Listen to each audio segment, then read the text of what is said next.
Welcome to the Penn State Show here on DK Sports Radio. I'm your host, Audrey Snyder, back for another week. We'll keep doing it as long as the offseason keeps rolling along. And here we are, mid-February, and in this episode, we're going to talk a little bit about Penn State's position changes that garnered some interest last week. Also, get into some discussions about Penn State basketball. I know that's something we don't do here often, but certainly it's warranted this week with Ohio State coming to town for a showdown Thursday night in the Bryce Jordan Center.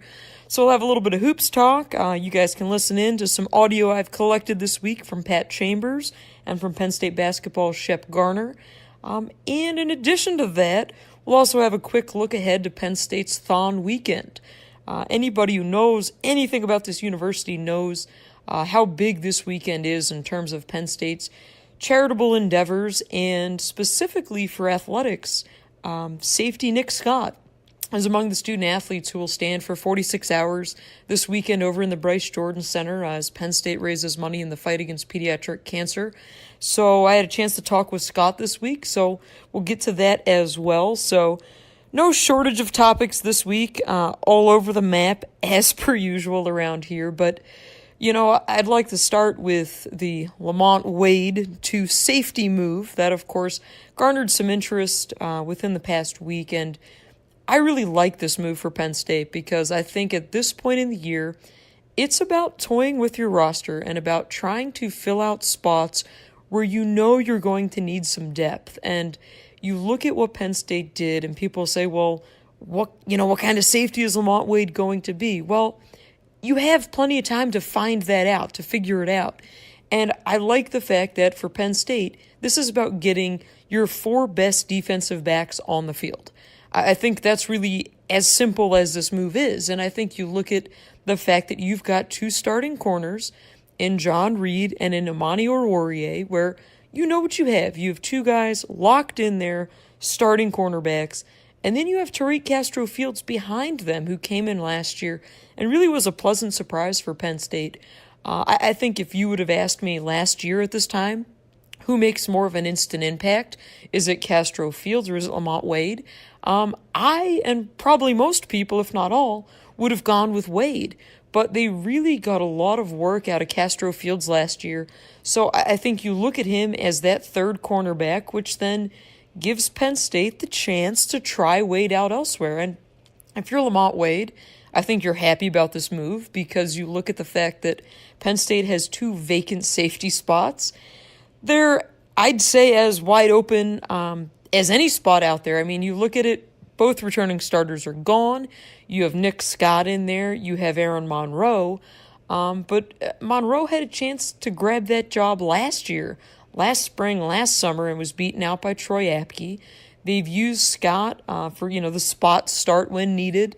But beyond that, I mean, remember, Nick Scott came to Penn State and has bounced around, several different positions. He's been a special teams guy. He was a running back before he got switched over to safety. So I think you give Wade a shot in spring ball and you see what happens. But getting your four best guys on the field, I think you could probably make that argument, and I think we'll see this come to light at some point in the upcoming football season, that Wade could very well be a starter back there. I expect that, at some point next year we'll see that happen.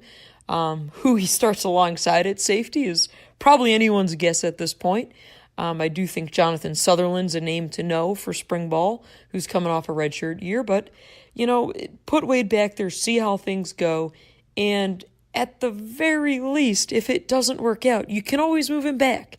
Okay, there's no harm here in trying guys out at different spots. But I really do think this is a move that could and should stick for Penn State. We also saw on the Lions' updated roster within the past week that redshirt freshman Damian Barber has been assigned defensive tackle. Now, this is a guy who you think off the bat, okay, probably a defensive end, but defensive tackle is an area that Penn State has a tremendous need. They graduated 3 defensive tackles. Right away, and this is why I think this move is certainly more long-term than anything short-term, because we haven't seen an updated height or weight for Barber, so realistically to think as a redshirt freshman that he could factor in right away is probably a bit much. Keep in mind, this is somebody who got here last August as camp was starting. So again, he hasn't even been on camp for, a year. He's been here about a half year. So maybe down the road, maybe you don't see it this year, but maybe you see it next year where Barber is somebody who can factor in a little bit more for Penn State.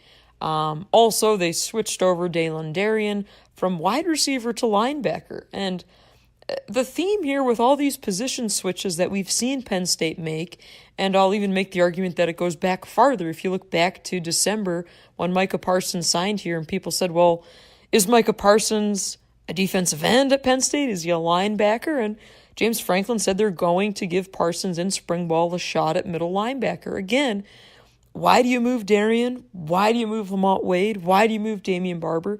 Because these are positions of need for Penn State. I mean, this is a roster, and this happens everywhere. This isn't just a Penn State problem. This is a team that, of course, has been back to full strength in the post-sanction era, so all the scholarships, have been restored, so it's not like it's out of whack like it once was, where they didn't have enough for, or a 2 or a 3 deep along the offensive line. These are just things that kind of shake out one way or another, whether it's because of, NFL departures or injuries that have piled up or kids transferring, recruiting misses. Whatever the reason, every team has to find ways to get enough versatility out of their players, and that's what all these moves have done to Penn State. So I think you look at Dalen Darien, moves from wide receiver to linebacker. That now only gives you 3 scholarship wide receivers, I should say, 3 scholarship wideouts on this roster who have caught a pass. Now, I think in most situations you'd say, well, that's concerning. And for Penn State, it certainly is, but you also look at what they've brought in these past 2 recruiting classes in terms of wide receivers, and right there you've got 6 guys who realistically could factor in right away. All of them won't. But you have 3 guys coming off of redshirt seasons as true freshmen. Guys like KJ Hamler, who could be that change of pace guy like we've seen with Brandon Polk. You have somebody coming in like Justin Shorter, who could make that immediate impact. So, again, spring ball is a time for toying with the roster. And while the Nittany Lions are about a month away from that, we're starting to see some of those adjustments take place. So, certainly interesting this time of year when you start to look at that. But what's also interesting around here, and something we'll dive into in the next segment, is Penn State basketball. This is something that has not been said often around here this time of year, but that's certainly the case. Penn State really with a huge game, one of the biggest games, if not the biggest games that I can remember since I've been here, coming up Thursday night in the Bryce Jordan Center against Ohio State. And we'll have a chance to listen in to Pat Chambers and Shep Garner when we come back here on the Penn State Show on DK Sports Radio.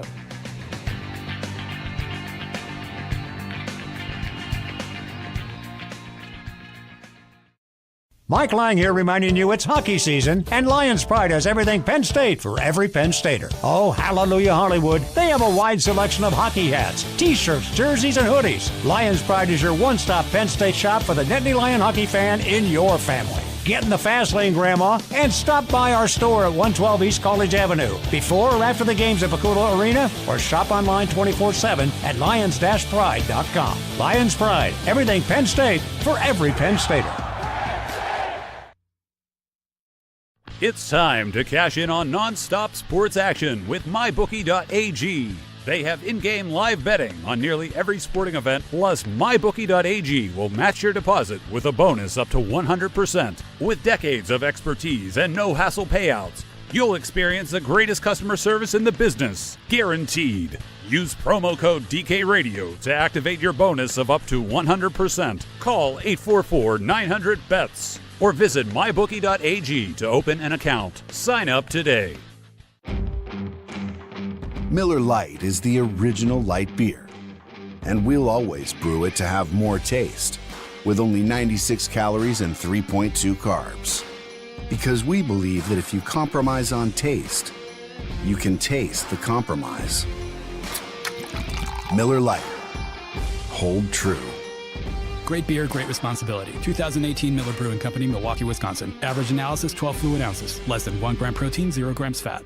What I want from my public accounting firm is big ideas. But I don't want to lose the personal attention. My company needs global capabilities. From a firm with local ownership. And I want to work with industry experts. Who take the time to understand my unique challenges.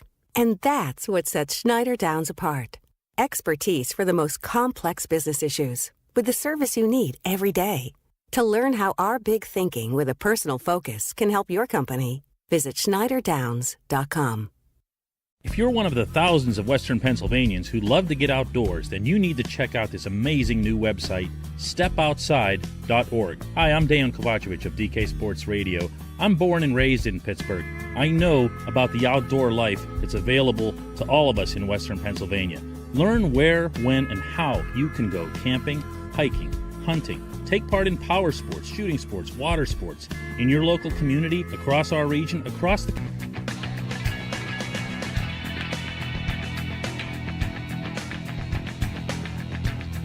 Welcome back to the Penn State Show here on DK Sports Radio.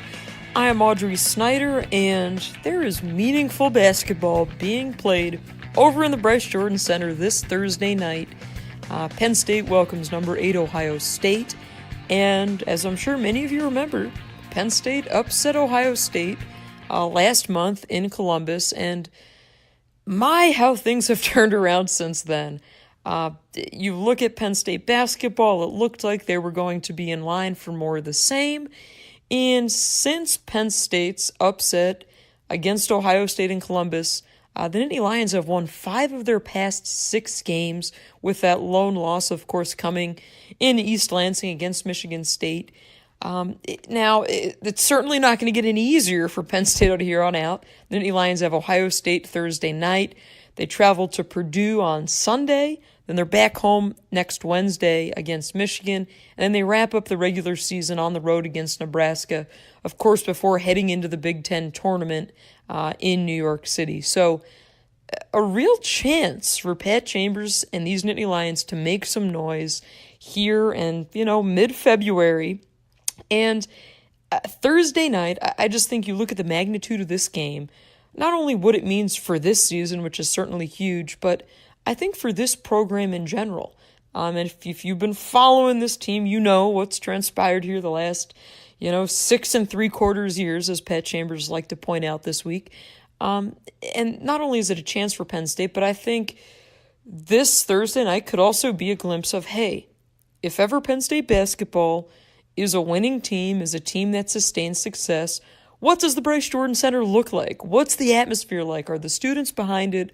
Are people coming to Central Pennsylvania, on a Thursday night in the dead of winter? So we're going to get a chance to see what that means. Penn State is trying to make this a whiteout game. The Big Ten Network will be here. The game will be aired live on there as well.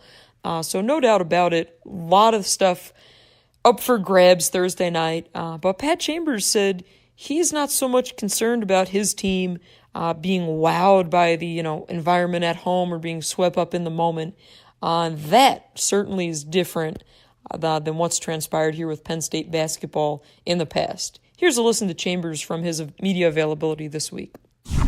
Yeah, look, over the last few weeks, I think we saw a lot of care and a lot of attention. I think people have come out, close to 14,000. Iowa, close to 11, I think, for... flip that. 14 for Rutgers, 11 for Iowa. So an 8,500 in a blizzard with ice. I like to think we're trending in the right way. I think there's people watching. I think people notice us, and I think they like the way we play. They like the players that we have. And I think they know we're playing for something. So I'd love to see this place rocking Thursday night with a whiteout and give us a little mini version of what Beaver Stadium looks like. And at this point of the year, really, it's about Penn State trying to play their best basketball. And Chambers always goes back to the mantra of just get 1% better every single day. And as cliche as that is, this is a Penn State team that, if this brutal stretch of their Big Ten schedule were to have played out a month ago, 6 weeks ago, I think we'd certainly see much different results. We've seen what this team has been like without Josh Reeves, who, missed some games a while back, and that's when Penn State really hit a rough patch. But talking with Shep Garner this week, he said that ultimately the team is better off long term because of going through that rough patch, because of learning how to play without Reeves, that everyone else collectively and players on the bench had to step it up during that stretch, which now makes this a better team overall. But Garner is someone who Chambers said is playing the best defensive basketball of his career. Now, this is coming down the stretch run here for Shep Garner, Penn State's senior. Senior day will be here before we know it, next Wednesday night in the Bryce Jordan Center against Michigan. But Garner said, not only has he had a lot of fun with this team in this particular year with guys like Tony Carr, Lamar Stevens, Nazir Bostic, but also Pat Chambers has as well. And I asked Garner, well, what's different about this Pat Chambers than the one you've seen in the 3 previous years? And here's what Garner had to say. Coach Chambers has said that he's having fun with this group, that he's turned it over to you guys. Yeah. Probably more so than years past. Can you sense that with him? Because I don't. Yeah. Coach Chambers, he's been really, free. Okay. This year with the leadership and where where he wants things to go, and we've been talking back and forth, the leadership council and him, and he's given a lot of the control or whatever to the players, and we definitely work hand in hand. I think this is probably the most though that he's done that in my 4 years, but it just makes it fun, more fun. Just little things, like it's not really that big of a deal, but just little things that the players might want or to change a little bit here and there. But it's been fun though. It's been a great year. Coach Chambers has done an unbelievable job with us. Are there any little things that stick out to you? You say, man, this is nice to be able to do that. Just we wearing whatever sneaks we want on the road. We don't have to match. Playing. We play loud music all the time now, in the locker room before the games, and we got a little DJ now. We play loud music. It's just little things that make us feel good, I guess you could say. So maybe it really is as simple as getting a DJ, not having to worry about matching sneakers and all those other things. But, I really think there's a lot of truth to chemistry, and when you get teams that buy in, that have played together, and that's really what Penn State has in this nucleus here. And of course you had Josh Reeves into that, but you have that Philly nucleus of those guys who have been together. Shep Garner was talking this week about, he first saw Tony Carr play years ago, back, on the AAU circuit. And of course, while Carr was always behind him, Garner said, yeah, of course he kept tabs on him. And, they've since become very close friends. And now those guys are all roommates. And this is really, a final stretch run with Shep and with this team together to see what happens. So certainly a lot of eyes will be on Penn State basketball this weekend as well. I will be in the Bryce Jordan Center Thursday night for all the coverage on the site, and we will see what it brings, because if there's anything that any of us have learned about Penn State basketball over the past month or really 3 weeks, it's that this program and this team has really turned it around. So what once looked like Pat Chambers on the hot seat and all these things has taken a drastic turn for the better for Penn State hoops. And now it's a matter of, okay, can these guys be playing meaningful basketball here in late February and again in March? And we'll have to see how that shakes out. When we come back here on the third and final segment on the Penn State Show, we will go in a different direction. We'll talk a little bit about Penn State's charity event this weekend, Thon, and why Penn State safety Nick Scott is choosing to stand on his feet for 46 hours over in the Bryce Jordan Center this weekend. When we come back here on the Penn State Show.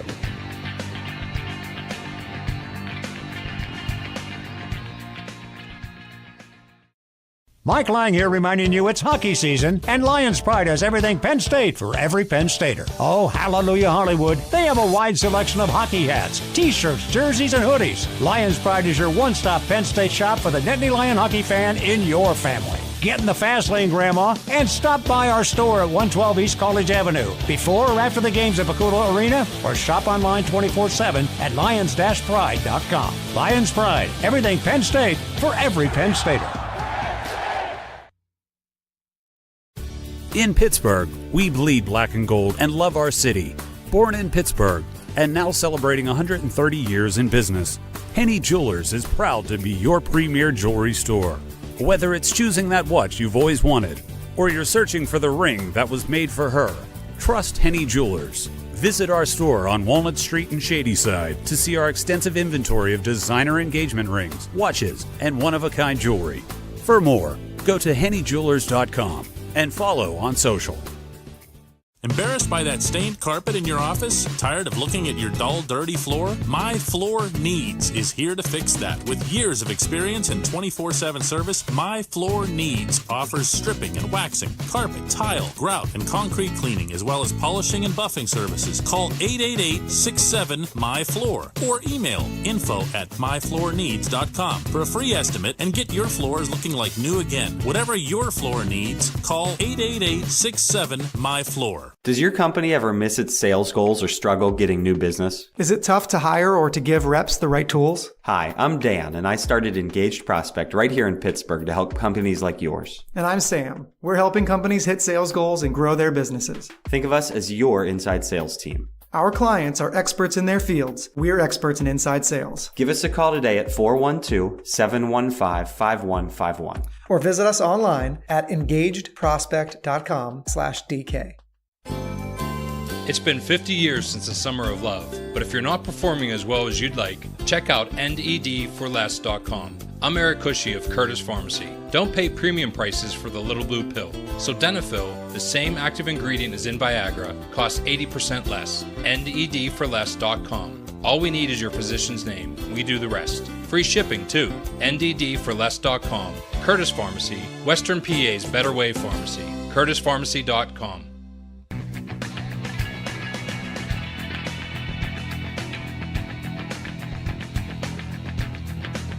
Welcome back to the Penn State Show for our third and final segment. Penn State's 46-hour annual dance marathon for the fight against pediatric cancer takes place in the Bryce Jordan Center Friday to Sunday. So certainly the BJC will be packed all weekend, and part of that has a tie into athletics. Safety Nick Scott will be among Penn State's 700-plus dancers who will be on the floor all weekend. Charlie Schumann, walk-on offensive lineman, will be dancing for the second time. Schumann did so as well last year. And for Nick Scott, this is something that I had a chance to speak with him this week, and Scott was telling me that, when he came to Penn State, he wanted his legacy to be about more than football and more than, the high-energy guy that we see flying around on special teams and at safety, the guy who's bounced around in several different positions during his time here. And so for Scott, part of that is this weekend and what it means to him to be an independent dancer in the fight against pediatric cancer. And he said that this is something that he's wanted to do, and it really kind of started to become a reality for him as soon as he got on campus as a freshman. And we've seen Penn State, since James Franklin has gotten here, they've taken an annual trip before camp starts to the Hershey Children's Hospital. And so there they have a chance to interact with kids for an hour or so, and just kind of really experience all that these children and their families are going through. And Scott said that he met a 13-year-old girl there along with many of his other teammates the first time he went as a freshman, and that while this girl has since lost her battle with cancer and did so a few weeks after Scott spent time with her, that's one of the things that motivates him, and that'll motivate him, he said, this weekend, when you get tired, when boredom sets in during 46 hours, how do you find ways to stay motivated? And, we see these guys, especially this time of year, going through all kinds of crazy winter workouts and strength and conditioning, and we hear all about these Dwight Galt workouts. And while those leave these guys exhausted, both physically and mentally, Scott said that he doesn't really think there's anything that's going to fully prepare him for what he's in for this weekend. So how is Nick Scott preparing? Well, here's a segment from my interview with him this week. I think winter workouts, what we're doing now, will definitely help me in terms of the mental aspect. I feel as though the things that we do, I've been mentally prepared to push my body physically. That's most athletes. I respect all the work that all athletes do. and the mental aspect that comes with that. So I think I'll be fine. In terms of if I get a little sore or anything like that, I've been sore before on purpose. So so I think I'll be fine if the going gets a little tough physically. And how did you adjust? I know you said like they don't want you eating candy and that kind of stuff, but you guys are so regimented as is. Yeah. Is I guess caffeine's out? Were you usually a coffee guy anyway? Or no? Yeah, I'm not really a coffee guy. Okay. My energy is pretty natural. I've just got a high motor. And maybe it is the candy, I guess. But I haven't had to cut out coffee. And like you said, we're on a regimen. Most of the guys on the team eat pretty healthy anyway. So I haven't had to make any like severe diet changes or anything like that. And there you have it. How else does one pass 46 hours in the Bryce Jordan Center? I will be over this weekend in the football building. Penn State has their annual thon event, so it's always a chance to kind of see the players and how they interact away from football, something that we don't really get to see all that often. Of course, Penn State's freshmen will do their annual dance in the thon pep rally, so we will get to see what kind of dancer 5-star Micah Parsons is. Hey, that's what the offseason has come to at this point here in mid-February. As always, leave any of your comments, questions, concerns right here in the comments section below, and I'll be sure to go through and answer your questions next week on our next episode of the Penn State Show. Until then, stay warm out there, and we'll do it again next week. Take care.